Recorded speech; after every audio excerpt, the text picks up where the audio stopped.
aspas, né? Isso mesmo. Para que serve aspas, professor? Aspas é essa daqui, ó. Não tem? Nós sempre falando entre aspas, entre aspas. Aspas é o quê? São sinais o quê? De pontuação usados em pares, como aqui no modelo, ó, que eu estou mostrando para vocês. Para realçar certas palavras ou parte do quê? De um texto. Vamos ao quê? Aos exemplos, o que é mais indicado para usar aspas? Vamos lá. Quando nós vamos o quê? Indicar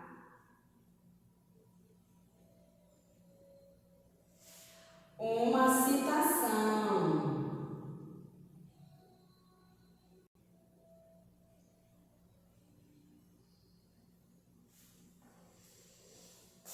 Quando nós vamos o quê? Destacar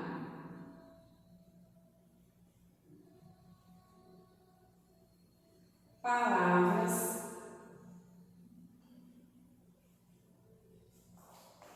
pouco usadas.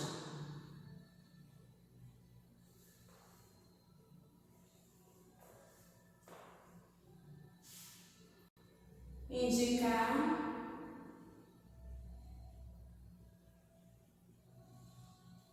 palavras com outro sentido.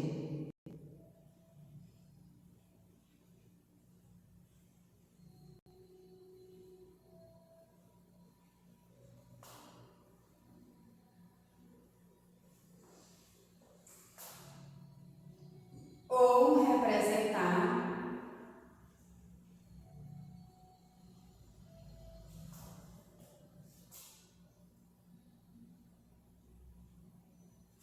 representar a fala de um personagem.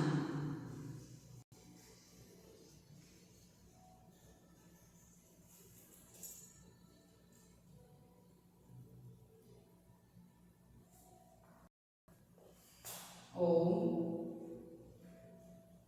de um entrevistado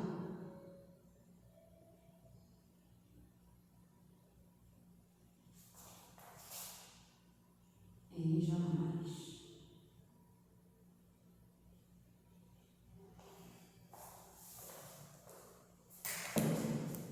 Então, vamos lá. Aspas são sinais de pontuação usados em pares para realçar certas palavras ou parte de um texto, correto? Quando nós utilizamos aspas, quais são os textos e as frases que são indicados utilizar aspas?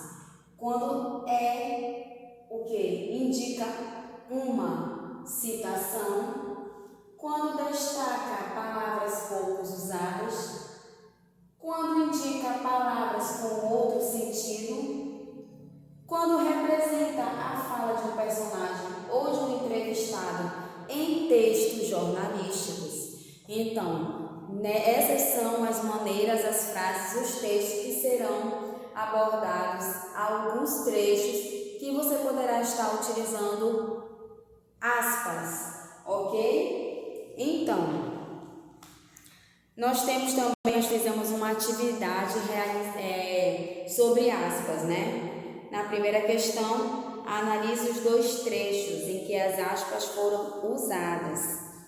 Aí nós temos aqui, e costuramos com muito cuidado uma longa cobra. Tá no quarto parágrafo. Aí o que está entre aspas aí? A cobra, né? Apanhou a vassoura para matar a cobra, está no quinto parágrafo. Ela sempre nos disse, quem bate está quem bate está ensinando a bater. Sexto parágrafo. Também está entre aspas. Aí na letra A, você vai justificar o uso desse sinal de pontuação nesses casos. No primeiro caso, no segundo e no terceiro caso, no caso. Na letra B, que outro sinal de pontuação poderia substituir as aspas no caso apresentado do sexto parágrafo? Somente no sexto parágrafo vocês vão responder, na realidade vocês já responderam, qual seria o sinal que poderia ser utilizado de pontuação ao invés da aspa, no sexto parágrafo. Se vocês responderam que o travessão está correto, ok? Na sexta questão, reescreva esse trecho, usando o sinal de pontuação indicado por você na resposta do item B. Faça as devidas adequações. Aí, olha, na letra B nós respondemos o travessão, então na letra C nós iremos responder, iremos reescrever a frase utilizando o travessão. Ela sempre nos disse, 2 pontos, travessão, quem bate está ensinando a ler. Ponto. Se vocês responderam dessa forma, está correto. Na segunda questão, em qual alternativa as aspas estão sendo usadas com o mesmo sentido usado em cobra? Primeira alternativa, quando era pequeno, brincava sempre no tapete azul da sala da minha avó. Aquele era o mar. Segunda alternativa, Mar era o sobrenome do Pedro, meu amigo. Aí, na primeira alternativa, o que está entre aspas é mar. Na segunda alternativa, o que está entre aspas é a frase toda, Mar era o sobrenome do Pedro, meu amigo. Então, a alternativa que está sendo usada com o mesmo sentido de em cobra no texto é a primeira alternativa. Quando era pequeno, vírgula, brincava sempre no tapete azul da sala da minha avó. Aquele era o mar.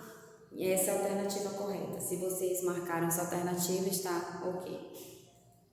Terceira questão. Nem sempre o travessão é usado para indicar a fala direta de personagens. Analise o uso do travessão no trecho a seguir. No começo não conseguíamos parar de rir, mas depois ficamos com medo. Mamãe estava tão brava que quase não a reconhecíamos.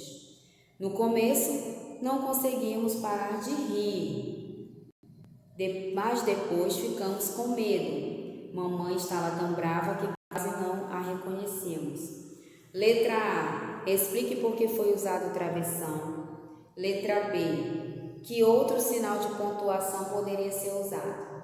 Na letra A, o que vocês responderam? Se vocês responderam que para utilizar o travessão foi para indicar uma explicação, está de forma correta, ok? Se vocês, na letra B, se vocês responderam 2 pontos, está também correto, tá? Na quarta questão, a que substantivo do texto se referem estes adjetivos? Letra A, linda, negra, brilhante, musculosa e rápida. Letra B, malucas. Letra C, louca, furiosa e brava. Letra A, se vocês responderam nona, está correto. Letra B, se responderam brincadeiras, está correto. E letra C, se responderam mamãe, também está correto. Na quinta questão, observe os pronomes em destaque no parágrafo abaixo. A seguir, resolva as questões propostas. Mamãe ficou louca, apanhou a vassoura para matar a cobra. E quando descobriu que era tudo brincadeira, virou-se furiosa com a vassoura ainda levantada e saiu correndo atrás de nós. No começo não conseguíamos parar de rir, mas depois ficamos com medo. Mamãe estava tão brava que quase não a reconhecíamos. Foi nesse momento atroz que Luna se colocou entre nós. E mamãe, protegendo-nos da vassoura, sentou-se na nossa frente e não deixou que ela nos tocasse. Letra A. Quem se refere A quem se refere o pronome se? De virou-se. Se vocês responderam a mamãe, está correto, tá? Letra B. Que expressão está sendo substituída pelo pronome a?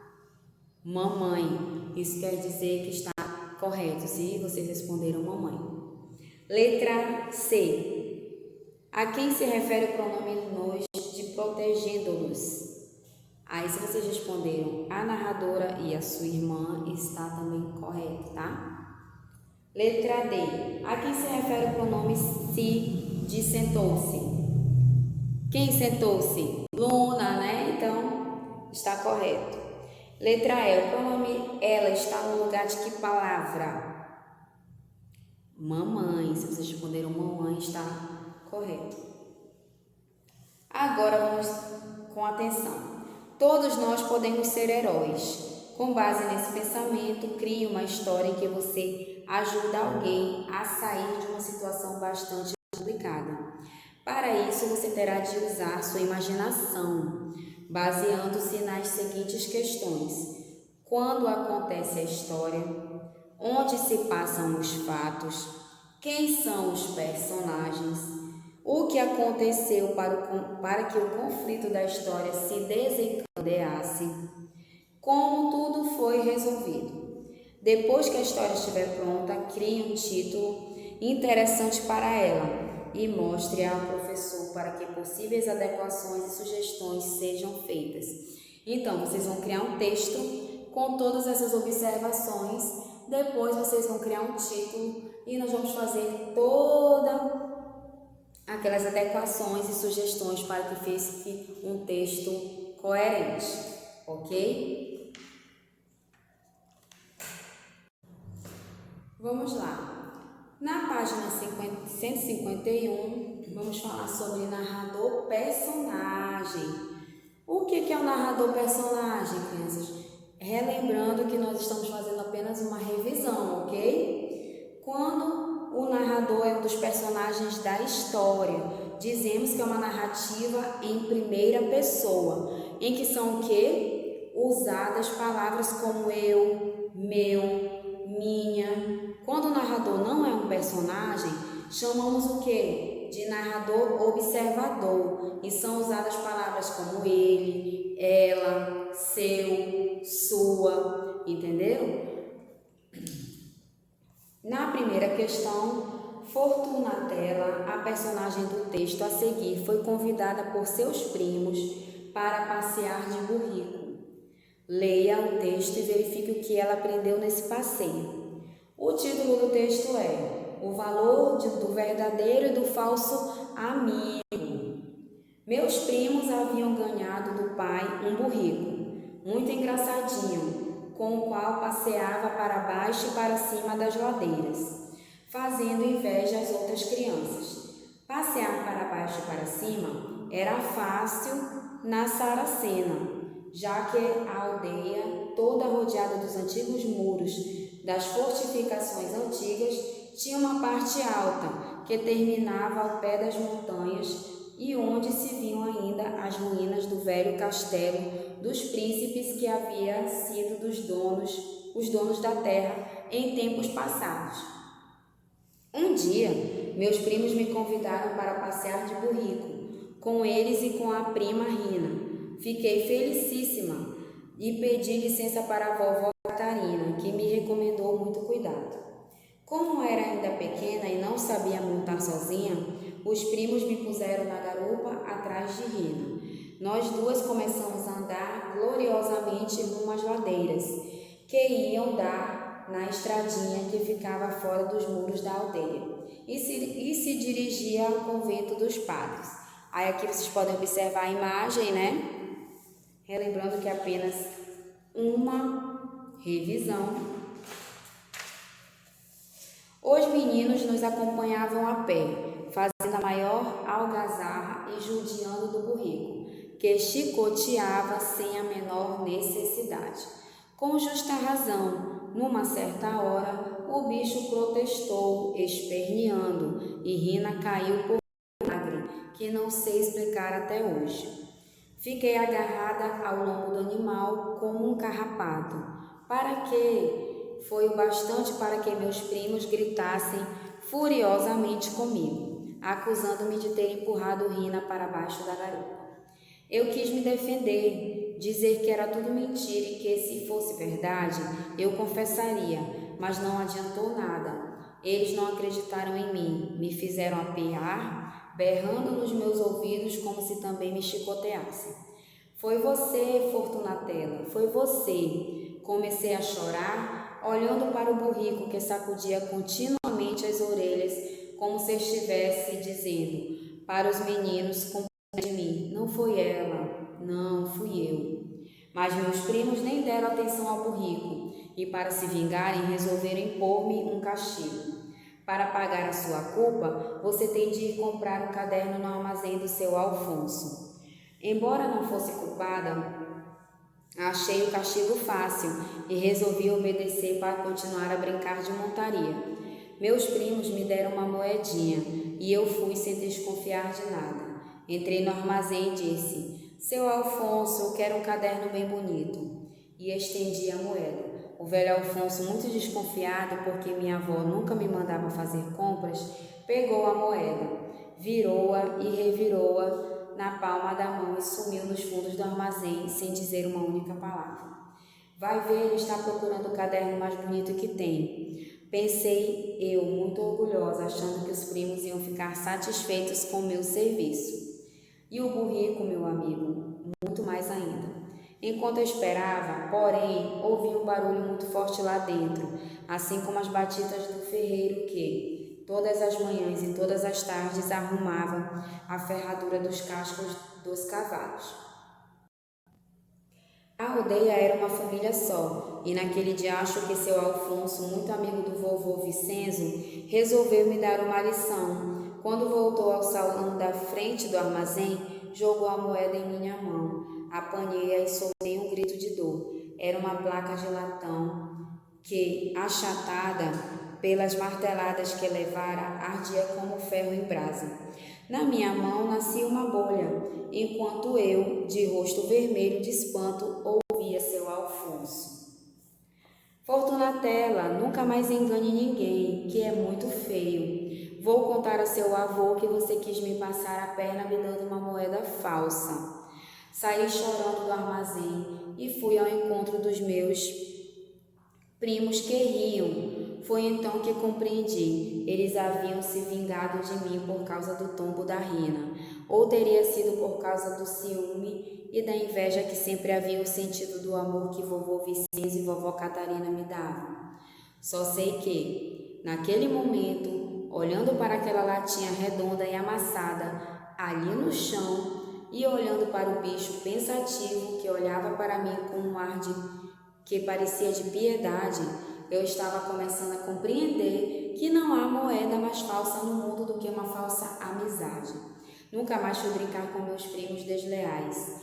Pena foi ter perdido a companhia leal do burrico.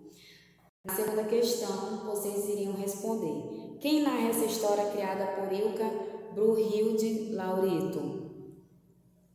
Se vocês responderam uma menina chamada Fortunatella, está correto. Terceira questão: onde se passa essa história? Se passa onde, crianças? Numa aldeia chamada Saracena. Na quarta questão, observe este mapa. Saracena, lugar onde Fortunatella e seus primos moravam. Aí vocês vão observar, tá? É Saracena onde ela morava, na Itália. Quinta questão. Agora observe no mapa a Itália, país onde fica Saracena. Em que continente fica a Itália? Aí vocês iriam responder. Se vocês responderam Europa, está correto, tá? Na sexta questão, como a aldeia de Saracena é descrita? Aí vocês descrevem a aldeia de Saracena. Na sétima questão, Fortunatella e seus primos saíram para passear de burrico. Letra A. Que incidente aconteceu para que os primos ficassem tão furiosos? A Fortunatella, o que aconteceu? Ela caiu do burrico, né? Letra B. Qual a causa desse incidente? Aí vocês responderam qual foi a causa. Letra C, Fortunatella era pequena e não sabia se defender. Se você estivesse no lugar dela, o que falaria para os meninos? Aí é uma resposta pessoal, tá? 8ª questão. Os primos de Fortunatella lhe impuseram um castigo. Letra A, qual foi esse castigo? Foi o que? Ela teve que ir no armazém comprar um caderno com o quê? Com uma moeda falsa, né? Letra B, por que Fortunatella recebeu tal castigo? Porque os primos queriam o quê? Se vingar dela, né? Letra C, você acha que o castigo imposto por Fortunatella foi uma atitude justa? Por quê? Respondam para mim. É uma resposta pessoal, tá? E letra D, como você agiria se estivesse no lugar de Fortunatella? Aí vocês vão responder. 9ª, leia o que seu Alfonso disse a Fortunatella. Aí nós temos aqui. Fortunatella nunca mais engane ninguém, que é muito feio. Vou contar a seu avô que você quis me passar a perna me dando uma moeda falsa. Letra A, o que significa a expressão destacada acima? Não é que você não pode o quê? Enganar as pessoas, né? Ela não sabia, ela não teve culpa porque ela não sabia que a moeda era falsa. Mas o dono do armazém, o seu Alfonso, achou que ela sabia dessa moeda e a acusou de querer enganar as pessoas. B. Qual foi o motivo do choro de Fortunatella enquanto seu Alfonso falava com ela? Ela realmente não sabia que a moeda era falsa, ela não tinha intenção nenhuma de enganar, porque ela não sabia que era falsa. E ela tentou explicar, mas o seu Alfonso não acreditou. Letra C. O que Fortunatella deveria ter dito a seu Alfonso? Ela deveria ter dito que não sabia que a moeda era falsa, né? Que seus primos haviam mandado ela ir comprar o tal caderno. Bom, crianças, essa foi a nossa aula, a nossa revisão da semana. Eu espero que vocês tenham aproveitado bastante, né? Se estava com alguma dúvida, eu espero que tenham sanado essa dúvida. Agora nós vamos pegar o quê? O nosso caderno de atividades, tá?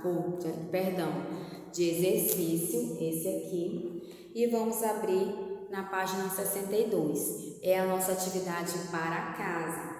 Aí nós temos aqui, ó, esse assunto nós já estudamos, tá? Circule os advérbios. Aí tem as frases aqui. Como você chegou lá? B. Aonde você levou o André? C. Por que você gastou tanto?